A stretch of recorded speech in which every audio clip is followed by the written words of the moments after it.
Je fais cette courte vidéo pour vous parler d'un outil que j'utilise depuis peu et qui me simplifie pas mal la vie. Il s'agit de Curve, l'agrégateur de cartes bancaires qui a beaucoup d'avantages et notamment la possibilité de générer du cashback sur vos dépenses. J'y reviendrai plus en détail dans la suite de la vidéo. Si l'appli vous plaît, vous pouvez, si vous voulez, passer par mon lien de parrainage en description pour avoir le bonus de 5 € à la souscription.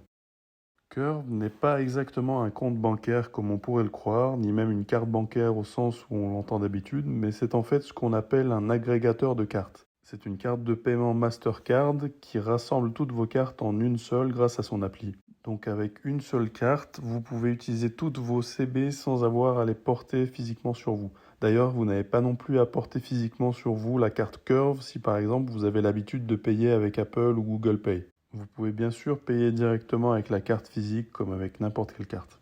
Vous allez peut-être me demander d'ailleurs pourquoi encore une carte bancaire en plus de toutes celles que j'ai déjà. Qu'est-ce que j'y gagne? Il y a au moins 6 avantages à avoir cette carte. Premièrement, je ne sais pas si c'est votre cas aussi, mais personnellement, avec les années, j'ai accumulé 3 cartes bancaires. Ma carte de banque classique, une carte Boursorama que j'avais pris à l'époque pour le bonus de parrainage à l'ouverture du compte, et une carte Binance pour le cashback. Curve, ça permet de toutes les regrouper en une seule carte, ce qui simplifie pas mal la gestion. Par exemple, ça diminue le nombre de codes confidentiels de cartes à apprendre par cœur. Pour les paiements internet aussi, ça devient tout de suite plus simple.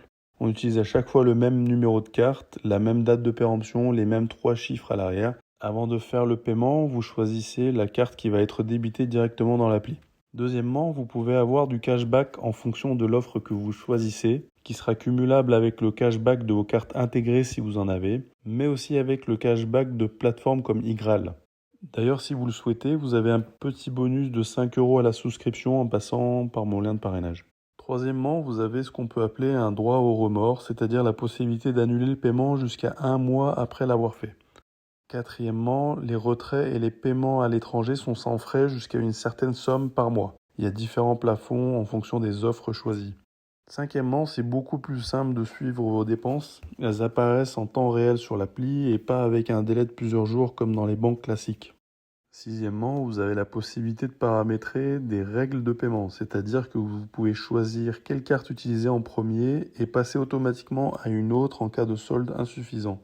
D'ailleurs, ils appellent ça avec un petit peu d'humour le mode anti-embarras. Pour terminer, vous avez une version gratuite pour ceux qui ne veulent pas avoir à payer un abonnement mensuel. Ce qui m'amène à parler des inconvénients maintenant, parce qu'il y en a quand même quelques-uns. Pour la version gratuite, vous aurez à payer les frais de livraison de la carte de 5 € alors que c'est gratuit pour les abonnements payants. L'autre inconvénient, et pas des moindres, c'est que le cashback à l'heure actuelle n'est disponible qu'à partir de l'abonnement de 10 € mensuel. Donc il faudra calculer comme il faut de votre côté si c'est intéressant pour vous. Si vous dépensez plus de 1 000 € par mois en courses par exemple, si vous êtes une famille nombreuse de plus de 3 enfants, c'est bon, vous serez gagnant. D'ailleurs, je précise une petite astuce pour les couples. Vous pouvez vous servir de votre carte Curve tous les deux en ayant une seule carte physique. Je m'explique. L'un de vous ajoute la carte sur Apple ou Google Pay et l'autre utilise la carte physique tout simplement. Et ça marche très bien comme ça.